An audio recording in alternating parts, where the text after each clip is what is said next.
علی بھائی اگلا سوال انجینئر غلام مرتضیٰ صاحب کی طرف سے ہے، کیا وصیت صرف ایک تہائی مال میں سے کی جا سکتی ہے یا اس سے زیادہ بھی کی جا سکتی ہے؟ اس کی وضاحت کے لیے کیا صرف ایک ہی حدیث ہے یا زیادہ حدیث ہیں؟ نہیں، وہ حدیث بخاری مسلم دونوں میں موجود ہے نا میرے بھائی. جو میں نے وراثت کے اوپر ڈیٹیل لیکچر دیا ہے اس میں جو سعد ابن ابی وقاص کہتے ہیں کہ میں فتح مکہ کے موقع پر اتنا بیمار ہوا کہ مجھے لگا کہ اب میں نہیں بچ پاؤں گا، کیونکہ میرے پاس علم غیب نہیں تھا. یہ تو شیخ عبد القادر جیلانی اور باقی بابے بتا سکتے ہیں کہ موت کا وقت کب آئے گا. یہ میں نے بریکٹ میں ایڈ کیا. تو سعد ابن ابی وقاص کہتے ہیں کہ حالانکہ سعد ابن ابی وقاص فتح مکہ کے بعد بھی آلموسٹ 48 سال تک زندہ رہے ہیں، 56 ہجری میں فوت ہوئے ہیں حضرت معاویہ کے دور میں رضی اللہ تعالیٰ عنہ. اور سعد ابن ابی وقاص رضی اللہ تعالیٰ عنہ یہ فاتح ایران بھی ہیں، قادسیہ ان کے ہاتھوں پہ مسلمان جیتے، اور نبی الاسلام کے رشتے میں ماموں بھی لگتے ہیں، ننہال خاندان سے تھے. اور یہ آخری بدری صحابی ہیں جو فوت ہوئے ہیں. ان کے بعد دنیا میں کوئی بدری صحابی باقی نہیں تھا 56 ہجری میں، اور حضور عیادت کے لیے آ رہے ہیں 8 ہجری میں.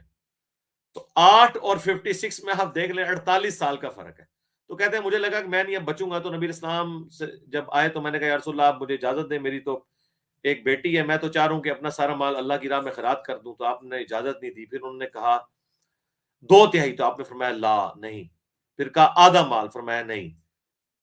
پھر 1/3 مال. تو نبی الاسلام نے فرمایا یہ بھی میں تمہیں مشکل سے اجازت دیتا ہوں، کیا تم یہ چاہتے ہو کہ تمہارے مرنے کے بعد تمہاری اولاد لوگوں سے مانگتی پھرے؟ اپنے اولاد کے لیے چھوڑ کر مرو. یہ وہ بنیادی حدیث ہے جو بخاری مسلم دونوں میں ہے. مشکات کی دوسری جلد کے اندر جو وراثت کا چیپٹر ہے کتاب الفرائض کے نام سے، اردو میں کتاب الفرائض، عربی میں، اس کے تحت 1/3 سے زیادہ مال کی وصیت نہیں ہو سکتی. اور وہ بھی ابو داؤد میں اور بخاری میں موجود ہے کہ اللہ نے وارث کا حصہ رکھ دیا ہے، لہٰذا کوئی شخص اپنے وارث کے لیے وصیت نہیں کر سکتا. وصیت ہوگی ادر دین وارث کے لیے. یہ 3 ٹرمنالوجیز ہیں، حبہ تحفہ، دوسری وراثت، اور تیسرا وصیت. حبہ آپ اپنی زندگی میں کسی کو دیں، اسی حدیث پہ ہی قیاس کیا جاتا ہے کہ وہ بھی 1/3 مال سے زیادہ نہیں دے سکتے کسی کو. اور اگر اولاد میں دیں گے تو بخاری مسلم میں حدیث ہے کہ برابر تقسیم کرنا ہے، وہ بھی تحفے کے طور پر، وہ بھی 1/3 مال. یہ نہیں کہ سب کچھ ہی ختم کر جانا ہے. لوگ کہتے ہیں میں اپنے ہاتھی ونڈ جاواں، پتہ نہیں پچھو لوگ لڑتے رہن گے بچے میرے. بھئی کیا پتہ ہے بچہ تیرا پہلے مر جائے. تو وراثت تو تقسیم مرنے کے بعد ہوتی ہے، وصیت بھی مرنے کے بعد ہوتی ہے، اور وہ بھی قرض اتارنے کے بعد. سورہ النساء کے دوسرے رکوع میں پوری تفصیل آئی ہے. لیکن یہ نہیں ہو سکتا کہ ایک شخص جو ہے وصیت کر دے اپنے کسی بیٹے بیٹی یا ایسے رشتہ دار کے لیے جس کو اس کے مرنے کے بعد آٹومیٹکلی وراثت ملنی، اس کو نہیں. ادر دین وارث آپ کو وصیت کرنی ہوگی کہ میرے مرنے کے بعد ملے فلاں کو. اور وہ بھی 1/3 مال سے زیادہ نہیں ہو سکتا. کئی لوگ جاتے جاتے ہیں مولوی ان کو ایسا پٹو ڈالتے ہیں، وہ جاتے جاتے مدرسے کے نام مکان لکھ جاتے ہیں پیچھے. پھر اولاد جو ہے وہ بیچاری لوگ تو ان لوگوں سے مانگتی پھرتی ہے، اور وہ مکان وہ اس مولوی کے پاس چلا جاتا ہے، اس کے اوپر وہ عیاشی کرتا ہے. ایسے بٹ دماغ ہیں ہمارے لوگ، نہ قرآن و سنت کا نہیں جانتے ہیں، کس قسم کی حرکتیں کر رہے ہیں. اور وراثت وہ ہے جو قرآن میں آئی ہے، وہ اسی طریقے سے 1/6 ماں باپ کو ملنا ہے. ماں باپ نہیں ہے تو وہ تو پھر ختم ہو گیا. 1/8 بیوی کو ملنا ہے. اگر اولاد نرینہ ہے تو باقی جو مال بچ جائے گا وہ 2 اور 1 کی نسبت سے تقسیم ہوگا. اور باقی اس کی کافی زیادہ تفصیلات ہیں. وراثت کیسے تقسیم کی جائے یہ میری یوٹیوب پر ویڈیو ہے، درجنوں احادیث قرآن پاک کا وہ پورا رکوع میں نے کور کیا ہے. دوسرا رکوع سورۃ النساء کا جس میں وراثت کے احکامات آئے ہیں. ٹھیک ہو گیا جی؟ نیکسٹ. جی علی بھائی نیکسٹ کوشچن محمد عمیر انور کی طرف سے ہے، جب قرآن میں الکتاب کا ذکر ہوا ہے تو جمع کب ہوا؟ الکتاب جو ہے وہ قرآن حکیم میں الکتاب کا لفظ صرف قرآن کے لیے نہیں آیا، لوح محفوظ کے لیے بھی آیا ہے. اور قرآن حکیم نبی صلی اللہ علیہ وآلہ وسلم پر جب نازل ہوا ہے تو ظاہر ہے کہ وہ یکمشت تو نازل نہیں ہوا. اس کا ذکر بھی قرآن میں ہے کہ ہم آپ سے انبیاء کے واقعات بیان کرتے ہیں تاکہ آپ کے دل کو مضبوط کریں. آہستہ آہستہ مکی قرآن، مدنی قرآن آلموسٹ 23 سال کے اندر لیونر ایئرز کے اعتبار سے نازل ہوا ہے.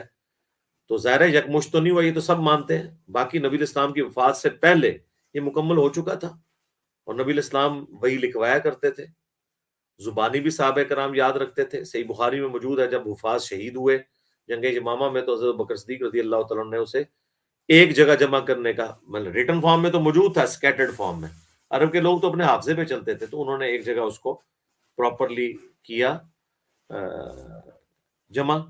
اور پھر جو قرات کا اختلاف ہے وہ حضرت عثمان غنی کے دور میں آیا، وہ کوئی اتنا بڑا اختلاف نہیں، وہ آج تک آفیشیل قرات چل رہی ہیں، لیکن جو عموماً پبلک میں چلتی ہے وہ قریش کی قرات ہے، جو عبداللہ ابن مسعود کے شاگردوں سے اور آگے امام حفص سے چلی ہے. باقی جو ایز اے نالج تو وہ موجود ہے. تو قرآن میں الکتاب جو ہے وہ اسپیسیفکلی لوح محفوظ کے بارے میں آیا، قرآن بھی اسی کا حصہ ہے، بل ہوا قرآن مجید فی لوح محفوظ. اور اسی طریقے سے سورہ الزخرف میں آیا کہ قرآن حکیم جو ہے وہ ام الکتاب کے اندر ہے. ام الکتاب کون سی؟ لوح محفوظ. لوح محفوظ کا حصہ ہی ہے قرآن بھی، اور تورات بھی، زبور بھی، انجیل بھی. تو نبی الاسلام جو ہے وہ الکتاب اس فارم میں، یعنی ریٹن فارم میں امت کے حوالے کر کے گئے ہیں. حضرت بکر صدیق کو جو ہم کہتے ہیں نا، انہوں نے قرآن پاک کو جمع کیا، وہ ایک کمپائلڈ فارم میں ایک جگہ لے کے، ورنہ وہ وہی نبی الاسلام خود لکھواتے تھے اور دورہ کرواتے تھے. بخاری مسلم میں حدیث ہے کہ حضرت سیدہ فاطمہ کے کان میں حضور نے ایک بات کی تو وہ رو پڑی، پھر ایک بات کی تو ہنس پڑی.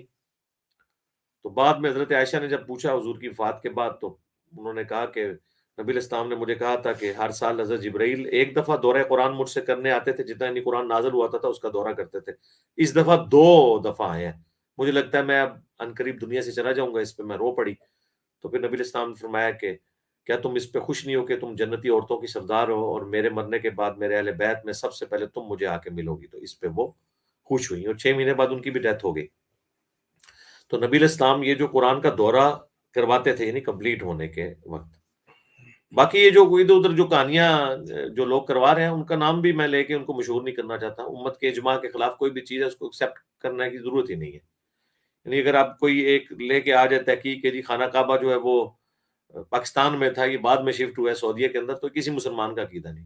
ہاں، ڈین گبسن نے ایک حرکت کی تھی وہ عرب کے اندر، وہ میں نے اس کی ویڈیو ریکارڈ کروا دی، تو اس لیے ان لوگوں کی کوئی پذیرائی اس حوالے سے نہیں ہے. نیکسٹ.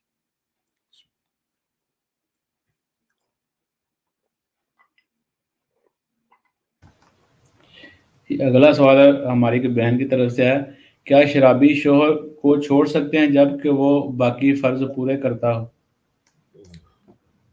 بڑی نیک خاتون ہے جی. سوال تو یہ آنا چاہیے تھا دنیا کی کروڑوں مسلمان عورتوں کا کہ کیا بے نمازی شوہر کو چھوڑ سکتے ہیں، کیونکہ صحیح مسلم میں حدیث ہے بندے کے کفر اور ایمان کے درمیان فرق نماز ہے. قرآن میں آیت ہے وَأَقِیمُوا الصَّلَاةَ وَلَا تَکُونُوا مِنَ الْمُشْرِکِینَ، نماز کو قائم کرو، مشرکوں میں شامل نہ ہو. سورہ روم کی آیت ہے. تو یہ سوال تو کوئی نہیں کرتا. رشتہ دیکھتے وقت بھی اچھی نوکری، اچھا خاندان، اچھا گھر دیکھا جاتا ہے. نماز پڑھنا نہ پڑھنا یہ برابر ہی ہوتا ہے. اور پھر نکاح پڑھوا رہے ہوتے ہیں مولویوں سے. مولویوں کا کیا لینا دینا ان معاملات کے ساتھ، جب تم لوگوں نے پرائرٹی ہی سیٹ کی ہوئی ہے. تو اگر وہ شرابی ہے تو اس کو چھوڑیں نہیں، اس کی اصلاح کی کوشش کریں. یہ اس طرح اگر چھوڑنا شروع کر دیں گے تو کل کو کہے گا جی میرا خامن جو ہے وہ داڑھی منڈا ہے، وہ نہیں داڑھی رکھتا. خامن کہے گا میری بیوی پردہ نہیں کرتی. تو یہ بشری کمزوریاں تو لگی ہوئی ہیں، اصلاح کی کوشش کریں. صحیح بخاری میں ایک صحابی تھے، وہ شراب پیا کرتے تھے. حمار ان کا نام تھا، نک نیم تھا. حمار تو ویسے گدھے کو کہتے ہیں. نبی الاسلام کو ہنسایا کرتے تھے مختلف واقعات سنا کے. شراب پیتے تھے، پٹائی ہوتی تھی ان کی، پھر وہ یہ حرکت کرتے تھے. تو ظاہر صحابہ کتنا عرصہ برداشت کرتے. انہوں نے کہا اللہ کی لعنت ہو اس پہ کہ یہ اللہ کے نبی کے پاس بیٹھتا ہے اور پھر حرکتیں اس طرح کی ہیں. تو صحیح بخاری کے الفاظ ہیں، نبی الاسلام فرمایا کہ اس پہ لعنت مت بھیجو، یہ اللہ اور اس کے رسول سے محبت کرتا ہے. یعنی ایک اس کے گناہ میں مغلوب ہو جانا کسی گناہ کی وجہ سے یہ الگ چیز ہے، لیکن اس شخص کی جو اپنی نیکیاں والا معاملہ ہے وہ الگ سے ایک چیز ہے. تو بس یہ دعا کریں ان کے لیے، کوشش کریں، انہیں بتائیں کہ شراب کے بارے میں کتنی سخت وعیدیں. اب تو میڈیکلی بھی یہ چیز باہر کے ملکوں میں پریزنٹ کی جاتی ہے کہ یار شراب کو اوائڈ کیا جائے. نیکسٹ.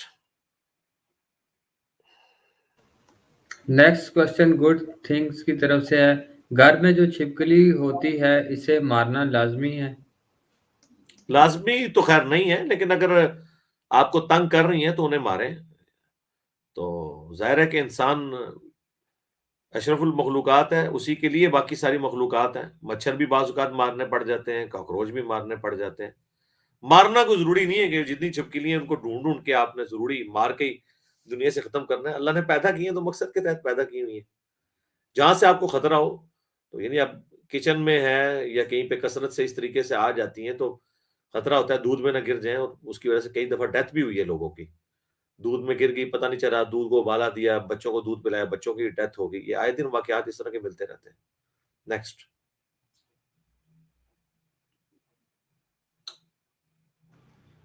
جی علی بھائی اگلا سوال عبداللہ تاشفین کی طرف سے ہے، خودکشی حرام کیوں ہے؟ خدا نے اسے حرام کیا جی، کیوں تو چھوڑ ہی دیں. اور یہ مسلمان کے لیے اللہ کا حکم کافی ہے. باقی میں بھی بڑی فلسفیانہ باتیں کر سکتا ہوں، لیکن وہ الٹیمیٹلی ہر بات کی ایک ہی بات ہے جو سورۃ الانبیاء میں ہے، لا یسأل عما یفعل. اللہ کو کوئی نہیں پوچھ سکتا اس نے یہ کام کیوں کیا، وہم یسألون، اور اللہ ہر ایک کو پوچھ سکتا ہے کہ اس نے یہ کام کیوں کیا. تو اللہ نے خودکشی کو حرام کیا جی. بخاری اور مسلم دونوں میں حدیث ہے، جس نے دنیا میں خودکشی کی تو جہنم کی آگ میں اس پر وہی عذاب مسلط کیا جائے گا. آگ کا عذاب تو ہو گئی، اور پھر اس کی تفصیل نبی علیہ السلام نے فرمائی کہ جس نے زہر کھا کے خودکشی کی وہ زہر ہی کھاتا رہے گا جہنم کی آگ میں. جس نے پیٹ میں چھرا گھونپا اس کے ہاتھ میں ایک چھرا دے دیا جائے گا، وہ چھرا گھونپتا رہے گا. جس نے شارک کاٹی وہ شارک کاٹتا رہے گا. جس نے اپنے آپ کو پھندا دے کے ہلاک کیا تو وہ پھندا دیا جائے گا. جس نے اونچی جگہ سے گرا کے ہلاک کیا تو وہ بار بار دوزخ کی آگ میں اونچی جگہ سے گرتا رہے گا، ولیعوذ باللہ تعالی. تو یہ جان اللہ کی امانت ہے. اللہ تعالیٰ نے کسی کو یہ اجازت نہیں دی ہے کہ وہ اللہ کی اس امانت کے اندر خیانت کرے، ایون انسان خود بھی، کیونکہ اس جان کا مالک اللہ ہے. آپ کسی جانور کی بھی جان نہیں لے سکتے. اسی لیے آپ دیکھیں جب ہم جانور کی جان لیتے ہیں تو اللہ کے نام کے اوپر لیتے ہیں. جو ہم عید قربان پہ جانور کرتے ہیں، بسم اللہ اللہ اکبر پڑھ کے اسے ذبح کرتے ہیں کہ اللہ کی رضا کی خاطر اس کی جان لے رہے ہیں. میدان جنگ میں بھی ایک مسلمان اگر کافر کی جان لیتا ہے تو کافر کی جان بھی اتنی قیمتی ہے کہ وہ اللہ کے نام کے بغیر نہیں لی جا سکتی، ورنہ تو عام حالت میں بھی کافر مار دیے جاتے. ایسا نہیں ہے.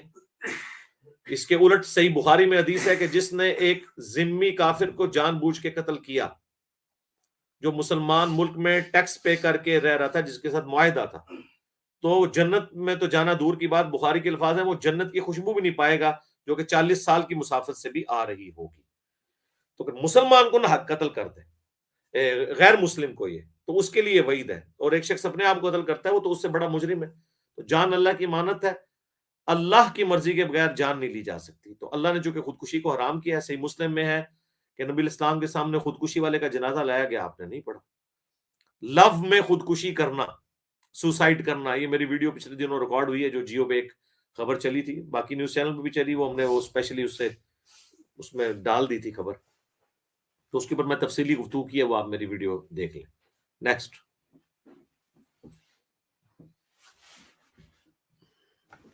نیکسٹ کوشچن عمران عباسی صاحب کی طرف سے، انعام عباسی صاحب کی طرف سے. علی بھائی شکار کب جائز ہے، مطلب کس صورت میں؟ جب آپ نے شکار جو ہے وہ کھانے کے لیے کرنا ہے پھر تو ٹھیک ہے. خام خواہ آپ نے جانور مار کے پھینکنے ہیں وہ تو حرام ہے، فضول ہے. وہ تو پھر اسی طریقے سے جو میں نے پہلے عرض کیا کہ صرف اللہ کے نام پہ جان کسی جانور کی لی جا سکتی ہے، وہ بھی ذبح کے لیے، حلال کرنے کے لیے.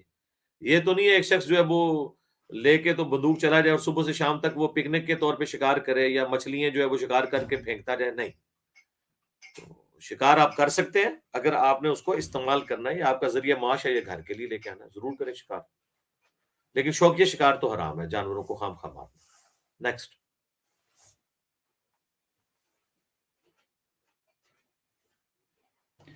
اگلا سوال غلام مصطفیٰ صاحب کی طرف سے، السلام علیکم، عورت اور مرد کا وضو میں سر کا مسح کرنے میں کوئی فرق ہے تو پریکٹیکلی سمجھا دیں. شکریہ. کوئی فرق نہیں ہے جی، وضو بھی سیم ہے، کوئی فرق نہیں ہے. سر کا مسح صحیح بخاری میں آیا وہ یہ ہے کہ ہاتھ ایک دفعہ یوں آگے سے پیچھے لے کے جانے، پھر پیچھے سے یوں لے کے آنے. باقی یہ اس طرح کی تفصیل نہیں ہے کہ ایسے انگلی جوڑی جائے، بلکہ ایسے کر لیں تو پورے سر کا مسح. تو بخاری مسلم دونوں میں حدیث ہے نبی علیہ السلام پگڑی کے اوپر بھی مسح کر لیتے تھے. یعنی ایک دفعہ جب وضو کر کے آپ پہن لیں تو پھر 5 نمازوں تک مقیم جو ہے اور مسافر جو ہے وہ 15 نمازوں تک، اگر پگڑی بیچ میں اتارتا نہیں ہے تو اس کے اوپر سے یوں مسح کر سکتا ہے. اسی پہ قیاس کرتے میں نے کہا تھا جو عورتیں مسلسل حجاب میں رہتی ہیں، یعنی وہ پردے میں کہیں جاب کے لیے جاتی ہیں، صبح فجر کے بعد انہوں نے وضو کیا، وضو کی حالت میں حجاب پہن لیا، اب شام تک انہوں نے حجاب اتارنا نہیں ہے، تو ان کو وضو کرنے کے لیے حجاب اتارنے کی ضرورت نہیں، وہ حجاب کے اوپر سے یوں لیکن ہاتھ ہلکا سا ٹچ کر کے گیلا ہاتھ تو مسح کر سکتے ہیں.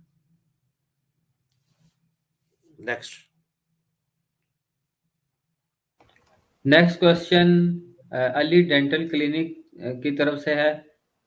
ہیئر ٹرانسپلانٹ کے بعد 2-3 دن تک سر کے بالوں کو رگڑ نہیں سکتے، اس صورت میں وضو یا تیمم کیسے کیا جائے؟ نہیں رگڑے نا آپ بس ہلکا سا ہاتھ پھیرنا ہے، کوئی آپ نے رگڑ کے تو نہیں اس طرح پھیرنا. اگر وہ اس قسم کے بال کسی نے لگائے ہیں کہ آپ ہلکا سا ہاتھ لگانے سے بھی اتر جائیں گے تو اس سے تو پیسے واپس لیں. اس نے کیا آپ کے ساتھ کیا؟ ایسے نہیں ہوتا میرے بھائی، مجھے پتا ہے، اس کی فیلڈ کا پتا ہے. اور اگر وہاں پہ ایسے زخم بنے میں یا ٹچ کرنے میں اندیشہ ہے تو ٹھیک ہے، بس آپ اوپر سے یوں اشارتاً گزار لیں، کافی ہے. تیمم کرنے کا طریقہ سورۃ المائدہ کے اندر آیا ہے. تیمم تو اس صورت میں ہے نا کہ جب آپ باقی جگہ بھی نہ کر سکیں، تو باقی جگہ تو آپ نے یوز کرنا ہے نا، صرف سر کا مسئلہ ہے نا، تو بس ہلکا سا یوں اوپر سے کر کے پھیر دیں، باقی وضو آپ کو سارا کرنا ہے کیونکہ ہیئر ٹرانسپلانٹ تو آپ نے سر پہ کروایا ہے. میری اس کے اوپر ویڈیو ریکارڈ ہے. یہ دانتوں میں بریسز لگوانا، اس کے لیے وضو غسل کا کوئی مسئلہ نہیں ہے، وہ پرماننٹلی ہے آپ کے ساتھ جب تک اتر نہیں جاتے. اس طرح ایک شخص وگ لگاتا ہے، پرماننٹلی لگا کے رکھتا ہے، تو بس وگ کے اوپر سے مسح کر لے، کافی ہے. ہاں کبھی غسل کرنا پڑتا ہے اور وہ وگ چپکی بھی نہیں ہے اس طریقے سے، اتر جاتی ہے ربڑ والی، تو پھر تو اتار کے کرنا چاہیے. اور یاد رکھیے گا یہ سر کے بالوں کا مسا نہیں ہے، سر کا مسا ہے. سر کے بالوں کا ہوتا تو عورت پتہ نہیں نیچے تک جا کے مسا کر رہی ہوتی ہے، صرف سر کا مسا ہے. چاہے کوئی گنجا ہے، اب یہ گنجے کے بال ادھر ہے تو یہ نہیں کہ یہاں کرے گا، سر کا مسا ہے، جتنے آ جائیں اس کے نیچے. تو وگ اگر پرماننٹلی لگی ہوئی ہے تو آپ وگ کے اوپر سے کرتے رہیں، بس کافی ہے. اتارنے کا کوئی مسئلہ نہیں ہے، کوئی تردد نہیں. لا یکلف اللہ نفسا الا وسعها. ٹھیک ہے جی، نیکسٹ.